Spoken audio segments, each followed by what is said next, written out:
Hello, welcome to Passion Reading channel. In this video I'm going to test my Lovense toys function called pattern, and today I will test the pattern called Fireworks. To be more interesting, I will read the book Lady Chatterley's Lover while testing the toy. So let's start. If you wanna see more content with me, just click the link for my fansly in the description of this video. She turned and looked at him. We came off together that time, he said. He didn't answer. It's good when it's like that. Most folks live their lives through and they never know it, he said, speaking rather dreamily. She looked into his brooding face. Do they? She said. Are you glad? He looked back into her eyes. Glad, he said. Hey, but never mind. He didn't want her to talk, and he bent over her and kissed her, and she felt so he must kiss her forever. At last she sat up. Don't people often come off together? She asked with naive curiosity. A good many of them never. You can see by the raw look of them. He spoke, unwittingly regretting he had begun. Have you come off like that with other women? He looked at her, amused. I don't know, he said, I don't know. And she knew he would never tell her anything he didn't want to tell her. She watched his face, and the passion for him moved in her bowels. She resisted it as far as she could, for it was the loss of herself to herself. He put on his waistcoat and his coat and pushed away through to the path again. The last level rays of the sun touched the wood. I won't come with you, he said. Better now. She looked at him wistfully before she turned. His dog was waiting so anxiously for him to go, and he seemed to have nothing whatever to say, nothing left. Connie went slowly home, realizing the depth of the other thing in her. Another self was alive in her, burning molten and soft in her womb and bowels, and with this self she adored him. She adored him till her knees were weak as she walked. In her womb and bowels she was flowing and alive now, and vulnerable and helpless in adoration of him as the most naive woman. It feels like a child, she said to herself. It feels like a child in me. And so it did, as if her womb, that had always been shut, had opened and filled with new life, almost a burden, yet lovely. If I had a child, she thought to herself, if I had him inside me as a child, and her limbs turned molten at the thought, and she realized the immense difference between having a child to oneself and having a child to a man whom one's bowels yearned towards.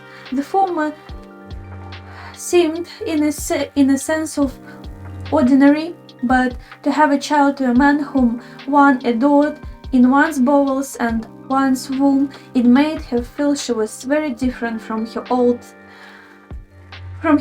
self, and as she was sinking deep, deep to the center of all womanhood and the sleep of creation. It was not the passion that was new to her. It was the yearning adoration. She knew she had always feared it, for it had left her helpless. She feared it still, lest, if she adored him too much, then she would lose herself, become effaced, and she didn't want to be effaced, enslaved like a savage woman. She must not become a slave. She feared her adoration, yet she would not at once fight against it. She knew she could fight it. She had a devil of self-will in her breast that could have fought the full, soft, heavy adoration of her womb and crushed it. She could even now do it, or she thought so, and she could then take up her passion with her own with her own will. Oh yes, to be passionate, like a bacchanal, like a bacchanal fleeing through the woods to call on Aeacus, the bright fellows that had no independent personality behind it, but was pure God-servant to the woman. The man, the individual, let him not there in truth.